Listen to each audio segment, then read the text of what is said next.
안녕하세요, 존쿤입니다. 이번 시간에는요, 지난 시간에 이어서 을목이 25년도에 어떻게 흘러갈지 월운에 대해서 한번 알아보도록 하겠습니다. 일단은 을사년 을목입니다. 같은 부분이죠. 을사년에 그랬을 때 어떤 일이 일어날까요? 일단은 저번 시간과 마찬가지로 1, 2, 3, 4, 5, 6, 7, 8, 9, 10, 11, 12 이런 식으로 분리해서 보고요. 그 다음에 좀 더 세분해서 인월, 묘월, 진월 이런 식으로 봄에 어떤 일이 일어나는지, 여름에 어떤 일이 일어나는지, 가을, 겨울에 어떤 일이 일어나는지 보도록 할게요. 그리고 1, 2, 3월 같은 경우에는 이직하고 싶은 시기이지만 이동은 권장드리진 않습니다. 반대로 휴식이 필요한 시기입니다. 변화 변동에 불리하며 의욕 상실, 욕구 상실, 심리적 갈등이 발생하며 문서 조심, 건강 조심, 사람 조심하는 게 좋습니다. 여기서 포인트는요, 내가 사주에 이동수가 있으면요, 이동을 할 수는 있어요. 근데 이동수가 없잖아요. 을사년에 있는 사람도 있고 없는 사람도 있겠죠. 사주마다 다르니까. 근데 이건 지금 전체적으로 일관적인 내용이잖아요. 그랬을 때 있을 수도 있고 없을 수도 있는데 있으면은 괜찮다고 보고 없으면은 없다라고 보잖아요. 없으면은 갈 수는 있는데 가면은 문제가 발생한다 이 말입니다. 그러니까 그런 부분 참고하라 이 말이죠. 그랬을 때 전체적인 을목의 키워드는 이동을 권장하지 않는다라고 보고요. 반대로 했을 때 조심해야 된다. 문제가 발생할 수도 있다. 이렇게 보는 거겠죠. 예를 들어서 의욕 상실이나 욕구 상실 같은 심리적인 문제는요, 내가 이사를 해서 문제가 발생해서 심리적으로 어렵다라는 부분이고요. 반대로 문서나 건강, 사람 조심 같은 경우에는요, 문서, 다시 말해서 이 집에 문제가 발생해서 건강이 악화되고 사람들과 마찰이 발생한다 이렇게 보는 부분이고요. 그랬을 때는 신중하게 봐야 되겠죠. 예를 들어서 문서에 대해서도 신중하게 보면은 덜 할 수도 있고요. 그랬을 때 인월 같은 경우에는 좋은 일주는 없어요. 일단은 그랬을 때 인월은 이동을 안 하는 게 좋을 수도 있겠죠. 안 좋은 일주는 을축, 을사,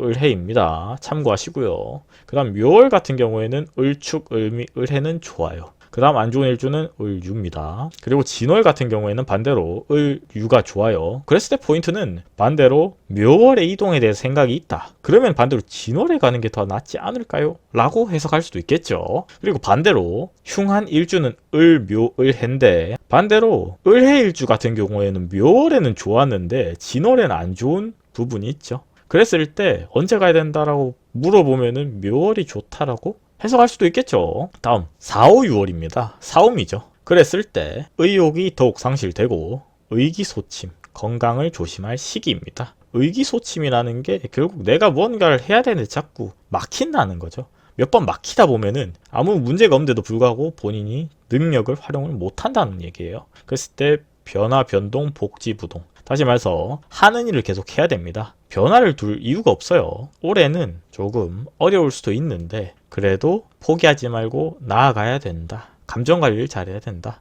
그랬을 때 무조건 그렇다는 게 아니라 좋은 일주는 그냥 넘어가고요. 안 좋은 일주는 문제가 발생한다라고 봅니다. 그랬을 때 4월에는 을축, 을유가 좋다. 반대로 을해는 안 좋다. 그리고 5월 같은 경우에는 을미는 좋다. 을축, 을묘는 안 좋다 이렇게 보고요. 미월 같은 경우에는 을묘는 좋은데 안 좋은 일주가 없더라. 그랬을 때 무언가 내가 어떻게 해도 안 되고 변화를 줘야 된다고 하면은 미월을 추천드리고 싶네요. 그리고 7, 8, 9월입니다. 신유술이죠. 이 시기에는 문서 조심, 건강 조심, 변화 조심 모든 것이 조금은 막힐 수도 있어요. 살다 보면은 내가 의도치 않았는데 안 좋은 이벤트가 발생하면서 사람이 힘들 때도 있어요. 그쵸? 무조건 안 좋다가 아니라 이런 날이 있을 수도 있어요. 그랬을 때 징퇴양난, 다시 말해서 앞으로 갈 수도 없고 뒤도 막혀있고 앞도 막혀있다 이 말이에요. 그랬을 때 상대적으로 빈곤하고 박탈감을 느끼고 우울감도 느낄 수도 있겠죠. 그리고요, 조용한 곳을 찾아서 휴식하거나 여행하거나 혼자 있는 게 반대로 마음을 관리하는 데 있어서 도움이 되기도 해요. 무조건 열심히 한다고 무조건 좋은 결과가 따르진 않아요. 때로는 쉬어갈 때도 있어야 하고요. 감정 관리를 할 때도 있어야 하고 기계도 재정비를 할 때가 있습니다. 무조건 계속 돌린다고 해서 뭔가 계속 결과물이 나오지는 않아요. 그랬을 때 신월은 좋은 일주는 없고요. 을묘, 을사, 을해는 안 좋다 이렇게 볼 수 있고요. 6월 같은 경우에는 을축, 을사가 좋습니다. 그리고 반대로 을묘, 을유는 안 좋다 이렇게 볼 수 있고요. 술월은 을묘만 좋네요. 반대로 안 좋은 것은 을축, 을사, 을미, 전체적으로 조금은 술원은 조심하는 게 좋겠다. 그럴 가능성이 높다. 이렇게 볼 수 있겠네요. 그리고 을사년 10월, 11월, 12월이에요. 해자축이죠. 겨울이 왔습니다. 직장에서 명예실추, 관제구설이 따를 수도 있어요. 1년 동안 어려움이 따를 수도 있습니다. 한 해만 더 지나면은 좋은 날이 옵니다. 그리고 내년을 기다리면 운은 좋아진다. 마지막이 슬기롭게 넘겨야 될 시기다. 이렇게 볼 수 있을 것 같아요. 이번 연도가 을사라서 그런지 갑도 그렇고 목도 그렇고 나머지 일간들도 다 그래요. 전체적으로 운이 조금씩 부정적인 해석들이 많아요. 하지만은 그럼에도 불구하고 물론 일주론으로 보면은 또 반반으로 갈리긴 하나 그래도 전체적으로 안 좋아요. 전체적으로 시기가 안 좋은 시기인 것도 사실이죠. 그거에 대한 강의도 제가 충분히 설명해 드렸고요.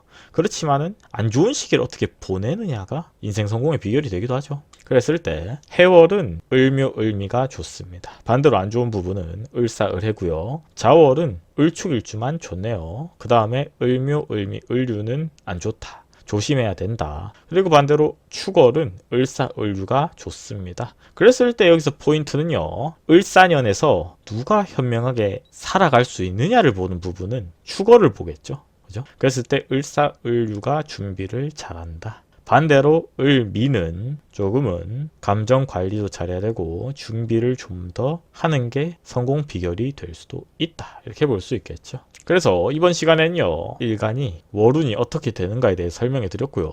다음 시간에는요. 병화일간이 월운이 어떻게 되는지에 대해서 설명해 드리도록 하겠습니다. 구독과 좋아요는 저에게 큰 힘이 됩니다.